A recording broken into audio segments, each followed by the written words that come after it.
La police suisse se perd en conjecture sur les mobiles de l'étrange vol du cercueil de Charlie Chaplin que nous apprenions hier. Oh là là, mais c'est incroyable cette histoire. Tu sais ce que c'est ça? Ça, c'est des fans névrosés. Ça. Bah, ou peut-être même des fanatiques catholiques qui supportent pas qu'un juif soit enterré dans le cimetière. Peut-être même des terroristes, mais d'extrême gauche. C'est l'un ou l'autre. Alors que s'est-il vraiment passé en ce printemps 1978 lorsque le matin du 2 mars, on retrouve vide la tombe de Charlie Chaplin, l'acteur le plus célèbre au monde? L'action se passe en Suisse. En 1952, Charlot s'était installé à Vevey, petite ville au bord du lac Léman, où il est décédé et enterré en décembre 1977. Ses funérailles sont un événement mondial, rediffusé dans tous les postes de télé. À Lausanne, Roman Vardas, jeune Polonais de 24 ans, les a vus. Quelques jours après, alors qu'il lit les journaux, il tombe sur l'histoire d'un bandit italien qui a kidnappé le corps d'un défunt pour faire chanter la famille. Ce qui, visiblement, lui fait naître une idée de génie. Mais comme il ne peut pas l'exécuter tout seul, il déniche un autre comparse sans le sou, Gancho Ganet, qui vient de Bulgarie. Vardas est maigrichon, Ganet costaud, un genre de duo à la Laurel et Hardy qui n'a pas la lumière à tous les étages. Ok mec, j'ai un plan en or. On va kidnapper Charlot. Attends, mais kidnapper Charlie Chaplin, mais il est pas mort? Non mais oui, il est mort. Ah ouais, bah donc c'est toi le Charlot.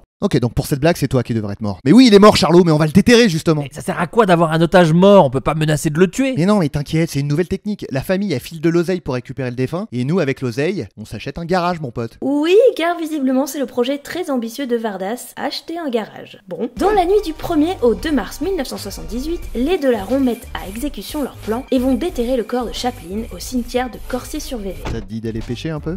Bah bof, vu qu'on a un cadavre dans le coffre, donc excuse-moi. Non mais j'ai un plan, abruti, là, tu sais, le samedi, je vais pêcher, là, sur le lac de Genève. Ah oui, là où il y a les champs de blé. Ouais, voilà, vers Noville. Voilà, Noville, et après tu te fais toujours un petit frichti avec une petite bouteille de rouge pour te récompenser. Ah bah oui, bien, c'est le bon moment pour parler tambouille, là. Non mais je te dis ça parce que dans les champs de maïs, on peut enterrer le cercueil, abruti. Ah, et on se fait un petit frichti après ou pas du tout? Non, on se casse, bordel. D'accord, on zappe, ok, très bien. Quelques jours après, alors que le monde entier se questionne sur les motifs de cet enlèvement, Dupont et Dupont appellent la veuve Chaplin. Allô? Oui, bonjour, c'est nous qui... on a le cadavre. Quoi? Mais qu'est-ce que vous voulez? Eh ben on veut combien? Bah je sais pas, un garage, ça tape dans les 600 000 francs. 600 000 francs suisses de l'époque, c'est environ 2 millions d'euros aujourd'hui. Ça vous paraît une grosse somme évidemment, mais pour la dépouille d'une star, c'est vraiment pas grand chose. Bref, deux débilos.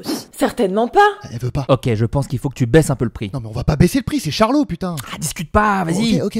On veut 150 000 francs alors. Wow, c'est un très très gros rabais là. Non mais je sais pas, j'ai paniqué aussi moi. Non. Elle veut toujours pas. Menace de tuer toute sa famille.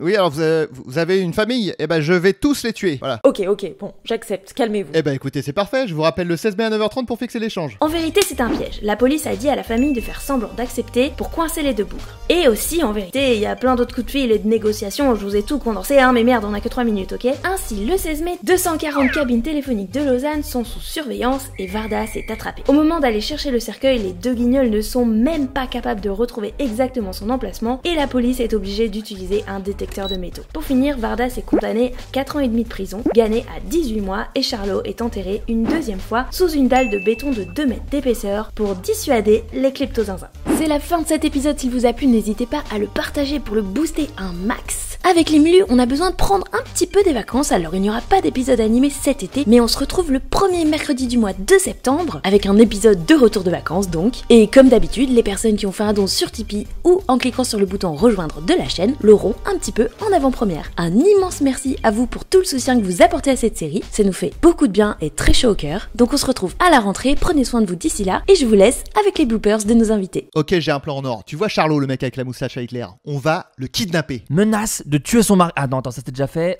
Menace de tuer tout le reste de sa famille. Oui, non, c'est vrai que quand j'ai chopé de la poiscaille, j'aime bien me faire un petit truc à bouffer. Non mais c'est pas la question, putain. Je dis juste que dans les champs de maïs, on peut enterrer le cercueil. Ah, et on se fait un petit frichti après? Mais on se fait un petit frichti après quand même. D'accord. Et du coup, le petit frichti, ça saute.